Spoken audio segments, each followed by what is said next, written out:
For goodness sakes, have a plan. I'm not joking, guys, when I say that you will animate faster if you plan out your shots appropriately.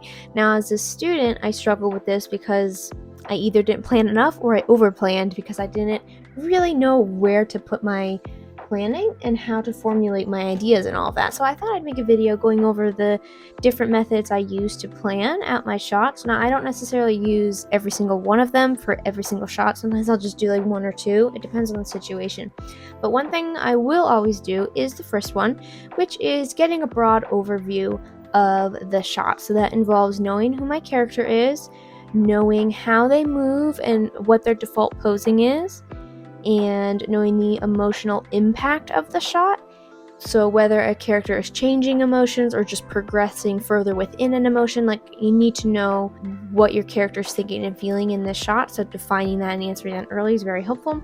And then also knowing the mechanical requirements for the shot. So sometimes you really need the character to just move from point A to point B. And it's important to figure out what is needed mechanically. So let me go ahead and talk a little bit more about all of those. So, knowing their personality. This took me a bit to learn, but it's something I learned at Pixar, which is personalities reflected in how they move, right? We're animators, we're not character designers, we're not story writers, none of that. It's all about how they move. So, if you compare like Bo Peep to Buzz, they move very differently, and it's partially because Bo Peep is a porcelain doll, right? So she moves more lightly, more delicately because she would break. Buzz is plastic, a little bit more durable, but he's not as fluid compared to Woody, who's fabric and can like flop all around, you know? So those are tied to their actual materials, but it's also reflective of their personalities as well. So Bo Peep was more dainty, more feminine, and that's also reflected in how she moves. Buzz is very like determined. He's a space ranger, so he's very active, he's very performative with how he moves because he's got a lot of cool gadgets and stuff like that. So it's important to know those things, and it's important to know how they pose. So I'll use Stitch as an example. I'm working on the live action Lilo and Stitch right now, and so you'll notice how Stitch always has this little arched back, and his arms are kind of koala beared, dangling out, elbows out, arms down, forward. That's kind of how he default stands. So whenever I have him, I always try and get that arched spine in there. I always try and get those hands in like a similar position. That helps him feel more Stitch-like rather than just taking exactly what the rig gives me, even though our Stitch rig is really good. So besides knowing how they move and how you pose them, you need to know the emotional impact of your shot.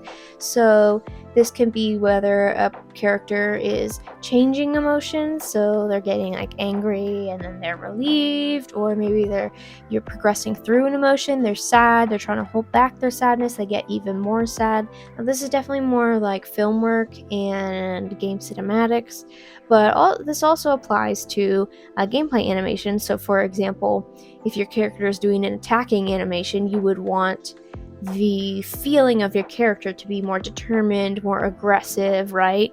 There's going to be a different emotional impact when you press the button to attack versus when your character is just standing there idling. So, knowing the underlying purpose of it is very important. And then the last one is knowing the mechanical requirements. So, at least for me on Lilo and Stitch, there are sometimes situations where I have to pose match Stitch to the shot before me and the shot after. So part of it is Stitch needs to do an action, but then when he finishes his action, he has to blend well with the next animator's shot, right? So it's important to plan out my acting choices so that they blend well with the choices of the other animators surrounding me. And this also is important for gameplay animation as well, because you want your poses to all kind of loop well with one another. So for example, like your attack combos, the start pose of the second attack needs to be very similar to the ending pose of your first attack. Your idle and your run all need to blend and move smoothly together. So it's important to know mechanically what needs to happen in your poses, in the body motions, in order for them just to play smoothly. So once you know those 4 points, You can plan them out using various methods. So one option is to use thumbnails. I use them all the time. You don't need to be a good artist to do them. You can literally just do stick figures. They're a really fast way to iterate and get your ideas out, because if it can read in like a stick figure pose, then it'll be able to read when you go onto your full 3D character. So I always recommend thumbnails.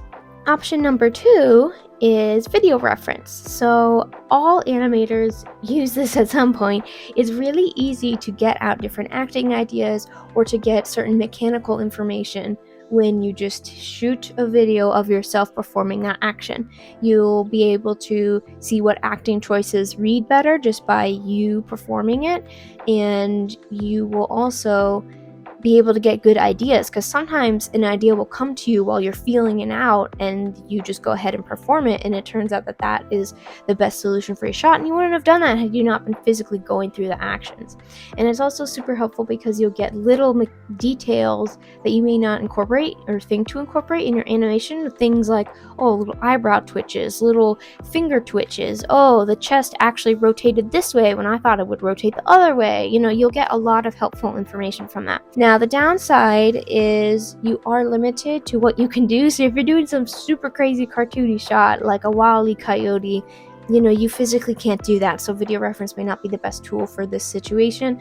Also, if you are a new animator, at least how it was for me, was I often felt trapped by it and that I couldn't go beyond my video reference. So it's important that when you shoot it, your videos are not frame for frame copying, they are referenced. So you need to know when to break away from it, especially when to make it according to your character, right? Because, for example, Stitch walks in a very specific way on all fours that I just can't really do very well. So video reference can help me with some ways, but actually getting that specificity of him walking on quadruped mode, that I'm just not going to do that with video reference. Won't be very effective. Now, another great way to plan your shots is to do research into other professional animations that have been released that are similar to the emotional impact or the style that you're going for.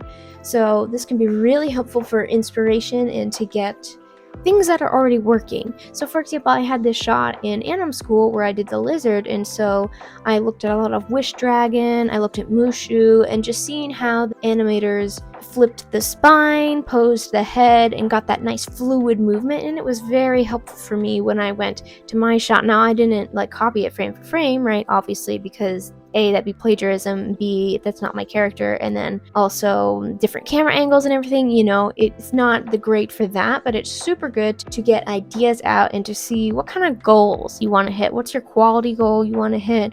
What are some ways you can achieve it? Look at the timing and the spacing. How did they do the posing? It's a really good way to get inspiration from it.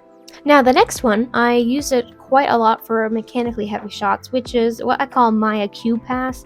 Basically, you just animate a cube or a sphere, a very, very simple rig. Literally just take a NURBS curve and then parent a simple sphere or a cube inside it and just animate that NURBS curve. You can quickly get a sense of timing and momentum and energy just by animating a cube around in your scene and figuring out what the action should be. So this is great for mechanically heavy shots, for cartoony shots. It's not very great for subtle acting. If you're trying to sell big movements and you're trying to convey energy and stuff like that, which if you have more a facial shot, that's not really going to do you any good. I used it for this shot in anim school, doing this cartoony Looney Tunes inspired chase scene, and it was really helpful for me to figure out staging, timing, where the character should squash and stretch, things like that. So that's another tool you can use. The last option you can do for planning is doing a 2D pass.